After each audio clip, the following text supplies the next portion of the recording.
lahat ng gusto natin ibibigay sa atin. Maging high vibrational person ka. Anong ibig sabihin nun? Lahat ng nangyayari sa'yo dapat you choose na maging magaan, you choose to be happy kasi lahat naman ng pinagdadaanan natin sa mundong to, lilipas lang din. Here we go.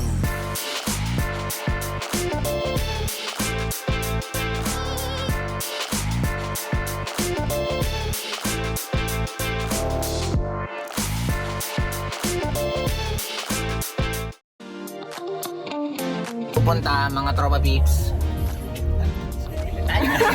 Bestie! Ito po kami ngayon, nagsama-sama kami. Pumunta ko mag-document, wala na. Imbis man lang magdodoc. Dito po kami sa bahay po ni Pres. Nakalimutan ko po.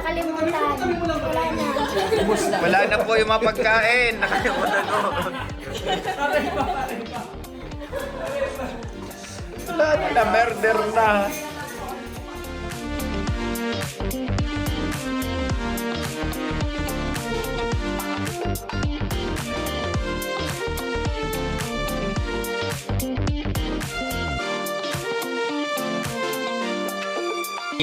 Yay!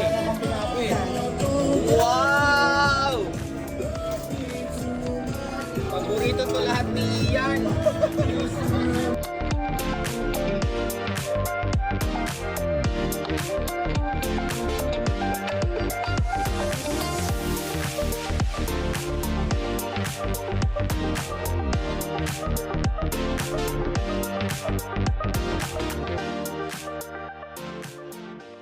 Hi classmate! Nandito kami ngayon kay Pres Tanya and nag-celebrate po kami ng 3rd year anniversary ng Project High kaya konting kain at napainom din at napakaganda kasi bukas pala holiday hanggang Monday. Ibig sabihin walang pasok yung mga bata kaya pwede kaming magpuyat ngayon. Okay? Anyway, bago po ako magsimula sa topic ko is batiin ko lang po muna si Ruben Perales, MT8VV. Thank you classmates sa pag-remind. I'm from Davao City. Second kay, paano ito basahin? Rosel Nick Francis 2384. Pa-shoutout naman classmate, nanonood ako ng videos mo. Anyway, thank you po sa lahat ng papabati. Sa mga gusto pa po, i-comment nyo lang tuwing dito sa mga posting ng videos ko para mabati ko po kayo lahat. Ang pag-uusapan po natin right now classmate. Teka, magsisip muna ako kasi parang itong hindi ko nag-give up na bisyo ko ngayon. Ngayon, ang pag-usapan natin is high level ng law of attraction. Kasi I know, naririnig nyo na po ito ng paulit-ulit. Pero marami pong nakakarinig nito, marami pong nasasabi nila ito. Pero konti lang din po ang talagang naiintindihan nila kung ano po ang tinatawag na law of attraction. Ngayon, para mas maintindihan po natin, napaganda po ng law of attraction kasi anything na gusto mo, ibinibigay naman sa'yo. Kaya lang may mga iba't iba kasing factor na dapat na meron ka. Hindi lang po eksakto yung law of attraction. Dapat meron ka rin tinatawag na intentions. Hindi lang naman po enough yung intention, dapat meron kang tinatawag na deeds. Bakit deeds? Kasi nandito po tayo sa tinatawag na 3D world. Para mas maintindihan po natin, scientifically po na-prove na ang consciousness po natin is napaka-powerful na ang mundo natin kung ano yung gusto mo at ano yung ina-attract mo at ano yung ginagawa mo, binibigay sa'yo. Kasi ang energy or ang mga particles na meron dito sa mundong to, di ba parang, eto na-explain ko naman to na minsan, nung hindi ka nangangarap yumaman, okay naman buhay mo, masaya naman buhay mo, parang smooth sailing. Pero nung nag-decide kang gustong yumaman at gusto mong magbago buhay mo, bakit dumami problema mo? Bakit dumami yung mga nawala sa'yo? Bakit may mga bagay na dating meron sa'yo nawala? Actually, ang ibig sabihin lang doon, piniprepare ng mundo yung gusto mo na ibibigay niya sa'yo, inaayos niya lang unti-unti. Kaya lang hindi nga natin na-appreciate minsan yung tinatawag na process. Kasi we always want yung mga bagay na magaganda at perfect. But actually, di ba parang bahay yan?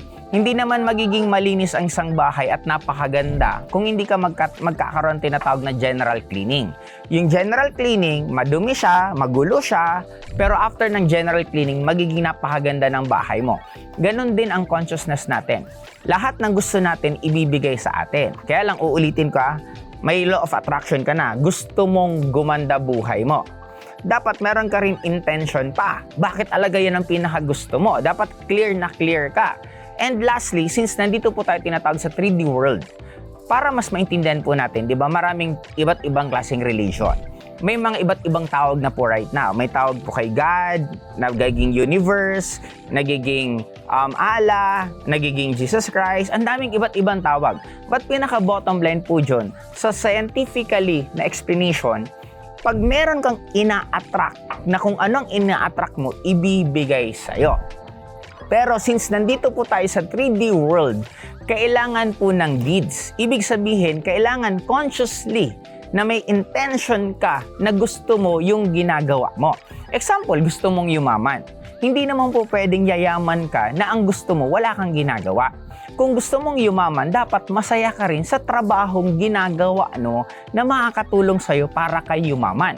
Okay, yun ang ibig sabihin na deeds, na hindi pwedeng masaya ka lang sa isang aspeto, dapat masaya ka sa kabuuhan. Kaya we need to be clear na dapat pati yung pagtatrabaho mo, again trabaho masaya. Ultimo yung problema mo sa trabaho mo na nakakatulong sa'yo or problema mo sa trabaho mo na part ng trabaho mo, dapat masaya ka pa rin doon. Kasi kung hindi ka masaya, hindi pa rin magmamanifest yung hinihiling mo. Okay, clear na tayo doon. And lastly na gusto ko pong sabihin, even pati negative, nawalan ka ng pera, nawalan ka ng love life, dapat maging masaya ka pa rin. Kasi dapat ang iisipin mo, kaya yan nawala kasi papalitan niya ng mas malaki. Kaya nawala yung current na love life ko ngayon kasi papalitan niya ng mas maayos. Naiintindihan mo? Kaya dapat maging high vibrational person ka. Anong ibig sabihin nun? Lahat ng nangyayari sa'yo, dapat you choose na maging magaan, you choose to be happy kasi lahat naman ng pinagdadaanan natin sa mundong to, lilipas lang din. Tandaan mo, meron kang 100% accuracy na kaya mong lagpasan lahat ng pinagdaanan mo kasi lahat ng problema na dumaan sa buhay mo na akala mo sobrang hirap, di ba hanggang ngayon buhay ka pa rin? Di ba hanggang ngayon nalagpasan mo pa rin? Ibig sabihin, kayang-kayan. Kaya para sa aking classmates sa pagtatapos ng vlog na to, kasi siningit ko lang po talaga to na sabi ko dito ako magbablog para iba naman yung background ko.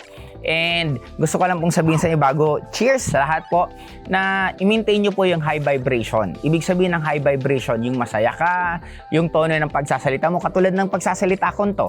Wag mo yung tono mo na, sige na, kasi ganito. Diba parang even sa pulubi, minsan nga mas masarap bigyan yung parang makulit lang na masaya, kaysa yung masyadong mabigat yung mafe-feel mo. Kaya para sa akin, even sa mundong to, mas mabilis ang blessing sa'yo kung magaan ka lang katrabaho, magaan ka lang nabubuhay sa mundong to, magaan mo lang tinitingnan yung lahat ng nangyayari dito. Pag ganun ka, mapapansin mo, mas madaling mangyari yung mga gusto mo sa buhay mo. Kaya ano pang inaantay nating classmate?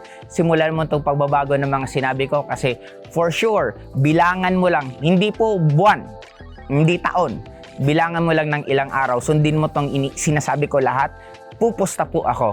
I-comment mo dito after a few days kung ano ang nangyaring pagbabago sa buhay mo. Kaya dito na lang muli na sa akin. Bye-bye!